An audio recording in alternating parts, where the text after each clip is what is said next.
خۆشەویستان سڵاوتان لەبێت. ئۆپراسیۆنی هێزەکانی پێشمەرگە لە سنووری باشووری کەرکووک ڕۆژی شەممە 18 نیسانی 2015 لە قەزای داقۆق دەستی پێکرد.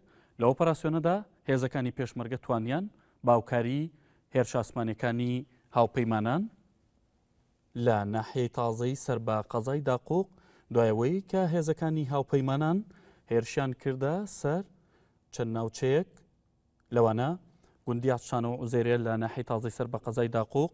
دواتر هێزەکانی پێشمەرگەی کوردستان توانیان پێشڕەوی بکەن و چەند گوندێک لە سنووری ناحیەی تازە کۆنتڕۆڵ بکەن. ئەو گوندانە بریتین لە گوندەکانی مۆرە، هەروەها باخی گەورە و باخی بچووک و وەکە ئاماژەم پێکرد عەطشانە و عوزێرە.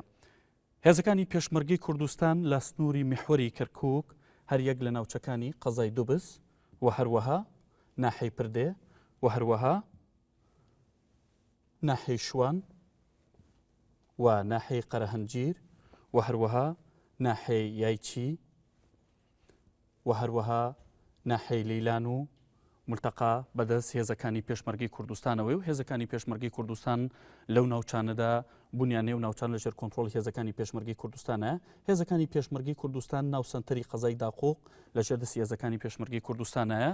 وەک ئاماژەم پێکرد هێزەکانی پێشمەرگەی کوردستان توانیویانە چەند ناوچەیەکی دەوروبەری هێزەکانی پێشمەرگەی کوردستان توانیویانە چەند ناوچەیەکی دەوروبەری قەزای داقۆق کۆنتڕۆڵ بکەن. بەڵام لە ناو قەزای داقۆقدا و لە چەند ناوچەیەکی نزیک لە قەزای داقۆق چەکدارانی ڕێکخراوی بەناو دەوڵەتی ئیسلامی بنیان هەیە. بەڵام لە سنووری میحوەری کەرکووک ناحیەی ڕەشادێ. ناحیەی ڕەشاد لەژێر دەستی چەکدارانی بەناو دەوڵەتی ئیسلامی داعش ڕێکخراوی دەوڵەتی ئیسلامی لە عێراق و شامدایە، هەروەها ناحیەی ڕیاز و هەروەها ناحیەی عەباسیە و هەروەها ناحیەی زاب و هەروەها قەزای حەویجە.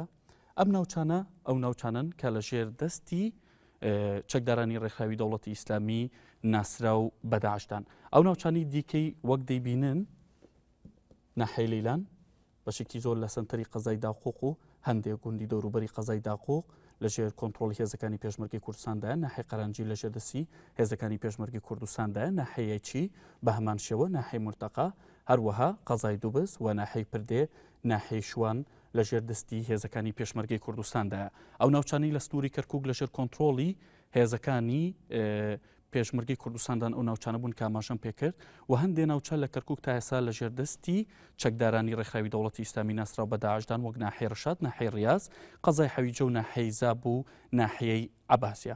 بەڵام گرنگترین شتی ئەم ئۆپراسیۆنی کە ئەنجام درا بۆ ناحیەی تازە و ئەو گوندانی دەوروبەری قەزای داقۆق بریتیە لەوەی کە چەند ناوچەیەکی استراتیژیان کۆنتڕۆڵ کردووە وەک ئاماژەم پێکرد عەطشانە و عوزێرێ و هەروەها مۆرە و باخی گەورە و باخی بچوو کە ئەم ناوچانە ناوچێکی استراتیژین بۆ کردنەوەی کە ئەم ناوچەیە ناوچەیەکی گرنگە کە ڕێگای سەرەکی هەیە لە کەرکووکەوە بۆ بەغدا لە نێوان ڕێگەیەکەی لە نێوان ناحیەی تازە و قەزای داقۆقدا کەم شوێنە شوێنێکی استراتیژیە و بە وتەی فەرماندەکانی هێزەکانی پێشمەرگەی کوردستان لە میحوەری کەرکووک زۆربەی سنوورەکانی میحوەری کەرکووک لە دەستی هێزەکانی پێشمەرگەی کوردستاندایە.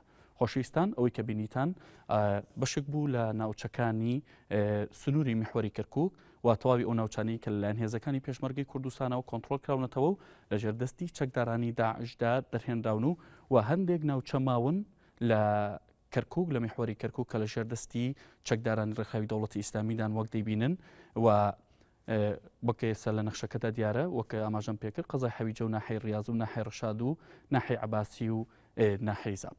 خۆشەویستان کامەران بن.